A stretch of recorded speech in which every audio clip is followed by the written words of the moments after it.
Durante la batalla, Absalón se cruzó con algunos hombres de David y trató de escapar en su mula.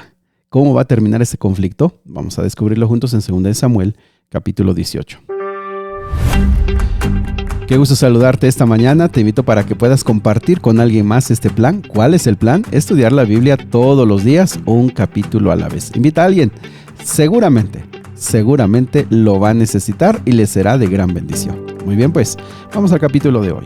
El capítulo de hoy es básicamente la culminación del conflicto entre Absalón y David. El levantamiento de este joven que, pues, desgraciadamente, más allá del amor a su padre, el amor a toda su familia, vio por sus propios intereses, pensó que esto era hasta divinamente inspirado y pensó que aunque había gente importante que lo apoyaba, pues consideró que esto era lo correcto, pero sabemos que se estaba engañando, se estaba completamente perdido en sus propios proyectos y en sus propios planes. Versículo 1 y versículo 2, David levanta y organiza a su gente, a los hombres leales. No eran tantos, no tenemos la cantidad, pero sabemos que no eran tantos. Sin embargo, eran gente muy experimentada, era gente de bastante combates ya en la guerra. Y otra cosa, eran leales a David, estaban dispuestos a ir a la guerra y dar su vida por el reino y por supuesto por David. Así que lo que vemos aquí es que más allá de la cantidad, David contaba con gente muy capaz con la cual había peleado durante muchos años, habían estado juntos en muchos combates y van a enfrentar a Absalón. No hay otra forma de arreglar este conflicto, no hay otra manera, tienen que entrar en batalla para que puedan neutralizar a Absalón y el problema se haga más grande. Los generales, los que están al frente del ejército es Joab, Abisai, que eran hermanos, hijos de Sarbia, eran sobrinos de David, y Itaí de Gat. Bien interesante que Itaí, pues nos dice de Gad, era filisteo, como lo veíamos ayer, antier, era filisteo. Y muchos de los que iban con David, me parece que 600, eran filisteos. Como ellos terminaron siendo los más leales a David. Y a mí me parece que aquí es una referencia también allá en la era cristiana, como muchos de los que entraron ya de grandes, aceptaron al evangelio, entraron a la iglesia, muchas veces son más fieles y más leales a Dios, a Cristo Jesús, que a veces los que hemos crecido y hemos estado toda la vida aquí en la iglesia. Se dividen en 3 grupos, están listos para el combate, y el versículo 3 y 4, David dice: yo voy a ir con ustedes, voy a ir al conflicto. Le dicen que no, debes de quedarte, porque si a ti te pasa algo, se habrá acabado todo. ¿Por qué? Porque eso es lo que se busca, que tú mueras. Una vez muerto tú, pues todos tendrán que rendirse a Absalón. No hay otra, no hay ningún otro plan. Así que él acepta, se queda, está a la puerta de la ciudad donde está refugiado y ahí en la puerta va a esperar las noticias. Él acepta y entiende que es el mejor plan. Antes de irse les pide a los 3, aunque Joab es el que está sobre los otros 2, por consideración a mí, versículo 5, traten con bondad al joven Absalón. Es un padre, él sabe que todo esto lo tiene merecido Absalón, pero es un padre. Y si tan solo nos pudiéramos poner en los zapatos de David por un momento, qué profundas palabras, con qué misericordia habrá pedido esto. Por favor, trátenlo con bondad. No quiero que lo maten. Él quería que lo trajeran vivo y no sé, algo tendría que hacer, pero no la muerte. El versículo 6 nos dice que el combate se realizó en un bosque de Efraín. Esto es intencional. Se entiende que David y sus generales, sus jefes, entendían que este era el mejor lugar para el combate. Ellos eran experimentados, ellos conocían la zona y sabrían cómo combatir en ese lugar. Sin embargo, Absalón y su gente no tendría oportunidad. Versículo 7 dice que básicamente rápido se dieron cuenta que la batalla estaba perdida por Absalón y su gente. Hubo una matanza como de 20,000 hombres que perdieron la vida, pero el versículo 8 dice que en el furor del combate la gente empezó a huir y empezaron a morir más por el bosque que por la espada. lo que significa que este bosque, les digo, era peligroso, había muchas enramadas, había muchos estos hoyos, cuevas, barrancas. Algunos sugieren que también pudo haber tipo de pantanos y además otros comentarios sugieren que hubo animales salvajes. Es decir, este lugar por sí solo, entrar allí por sí solo ya te garantizaba mucho peligro. Empezaron a perder. El versículo 9 nos cuenta cómo Absalón, al encontrarse con los hombres de David y ver que estaba perdido, trató de escapar en su mula. Trató de huir cabalgando, pero un árbol le puso fin a su carrera. Su cabello se enredó en las gruesas ramas.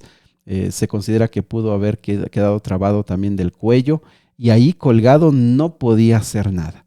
No podía bajarse, no podía romper, no podía, estaba totalmente trabado. Una persona, un soldado lo vio, le fue a avisar a Joab. ¿Por qué no lo mataste? Dice el versículo 11. Lo hubieras matado ahí, todo se hubiera acabado. Es más, te hubiera yo dado 10 piezas de plata. Pero este soldado escuchó lo que el rey dijo. Dice, mira, ni por 1000 piezas de plata. Si yo lo hubiera matado, tú me hubieras dejado solo, porque yo escuché que el rey dijo, no, pues no lo maten, ténganle consideración.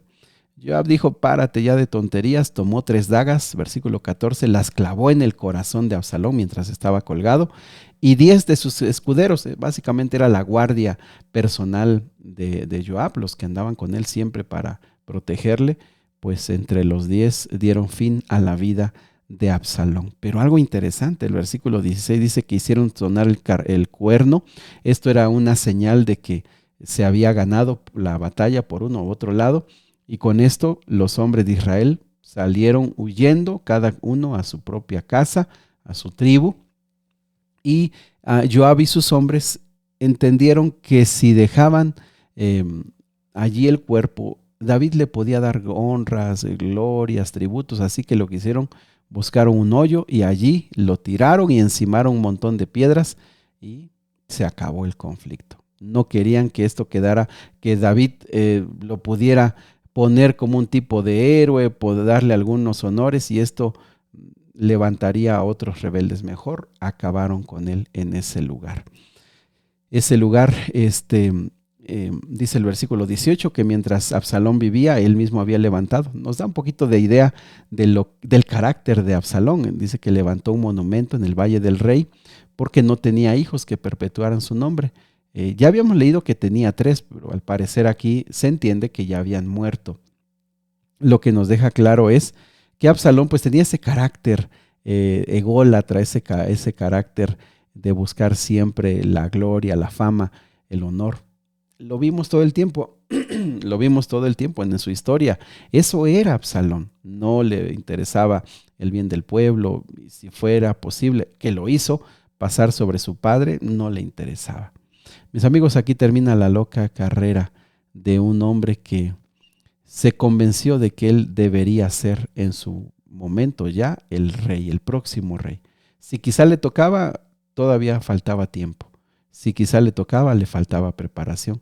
Pero mis amigos, Absalón refleja bastante la naturaleza humana. Absalón refleja bastante la condición humana en búsqueda de poder, en búsqueda de más recursos financieros, en búsqueda de su propio placer. Absalón no es tan diferente a nosotros. Absalón refleja mucho de lo que el hombre busca cuando no tiene a Dios en su corazón. Y básicamente su fin, pues es el fin de casi todos los que buscan y viven de esta manera. Algo curioso, muy curioso del versículo 19, casi hasta el final, es quién le va a dar el mensaje a David. David está a la puerta de la ciudad. Un joven, Ahimás, hijo del sacerdote, dijo, yo corro, yo le llevo el mensaje. Esto no era prudente, porque imagínate llevar malas noticias al rey, que tú seas el que le dio las malas noticias. Joab dice, esto no es prudente, no lo hagas. Pero el otro insistiendo, Joab le dijo, hoy no. Y llamaron a un etíope. Desde esos tiempos ya eran conocidos por la velocidad, y le dieron, ve y dile a David lo que has visto. Cuando el etíope salió, este joven Ahimás volvió a insistir, por favor, pase lo que pase, déjame correr. Joab, quizá más que nada cansado de que lo estén fastidiando, lo dejó ir. Evidentemente Ahimás era más veloz y rebasó en su carrera al etíope, llegó primero, pero cuando preguntó David, sí, está bien, pero ¿qué pasó con Absalón? Él dijo, bueno, es que vi una gran conmoción, un alboroto, pero no supe más. Allí quedó claro lo que dijo Joab, no le des las malas noticias, no seas tú el que le dé las malas noticias. En un instante llegó el etíope y él dijo de una forma elegante, educada y respetuosa, cuando se preguntó por Absalón, que todos sus enemigos, mi señor el rey, ahora y en el futuro, corran con la misma suerte de ese joven. Curioso, les digo, porque quizá nos enseña que hay carreras que no nos tocan, hay carreras en las cuales no hay que insistir, hay tareas en la vida que aunque tú quieras hacerla, quizá la misma experiencia de la vida dices, no te toca. Quizá la gente dice, mira, no hagas ese esfuerzo, no es para ti. Deja que lo haga quien lo debe de hacer, ¿no? Quizás es como una lección curiosa de esto, ¿no? La carrera que no te toca, ni insistas, no te toca. ¿Para qué te vas a meter en cosas y en problemas que Dios ni siquiera ha pensado para ti? Pero por otro lado, mis amigos, este capítulo termina con la suma de todos los errores, con la suma de todas las equivocaciones de David. Aquí se juntaron. En este momento se juntó todo lo que él hizo con Betsabé, haber tenido tantas mujeres, haber tenido concubinas, no haber puesto orden con sus hijos cuando se equivocaron, cuando cometieron esos errores terribles entre ellos. Aquí se juntó todo. Él sabía, y ojo con esto, él sabía que él fue el culpable.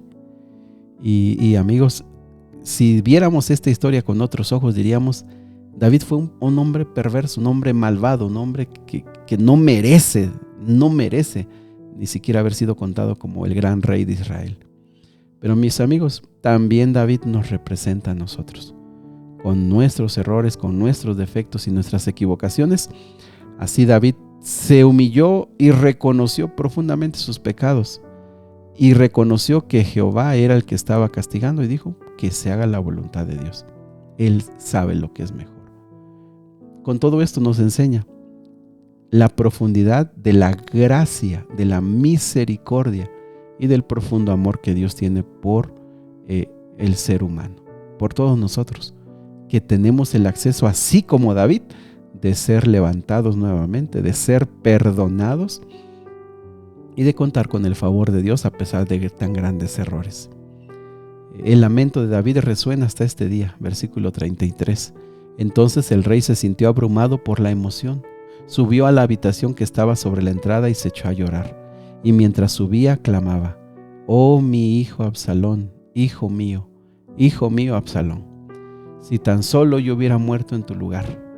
Oh, Absalón, mi hijo, mi hijo».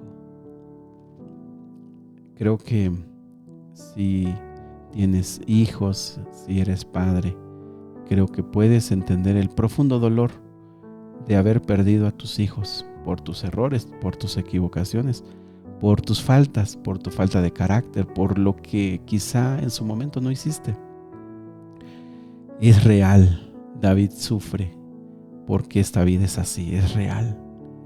Pero mis amigos, de estos profundos abismos de dolor, Dios levantará a David y Dios le va a dar sanidad y le va a dar paz, como también lo hace con nosotros cuando lo buscamos de todo corazón. Que Dios te bendiga. Si has cometido errores, te has equivocado con tu familia, con los que más has querido, quizá el hogar se desbarató, quizá porque tú dices fue mi culpa.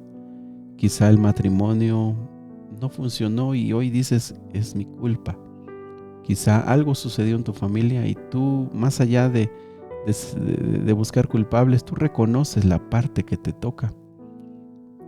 Que este capítulo pueda decirte que el Señor está con nosotros, nos perdona, nos levanta, no nos juzga, nos busca porque nos ama profundamente. Nuestro Padre, te buscamos de todo corazón para encontrar el perdón y la paz que nuestra alma necesita, para encontrar la paz de nuestros errores con nuestra familia, con nuestros hijos, de haber cometido faltas que hoy nos damos cuenta fueron equivocaciones graves. Que tu gracia nos sostenga, que tu gracia nos llene, nos levante y nos haga darnos cuenta que hay esperanza en Cristo Jesús. Te lo pedimos, Señor, en tu nombre. Amén. Que Dios te bendiga. Sigue orando. El Señor quiere escucharte.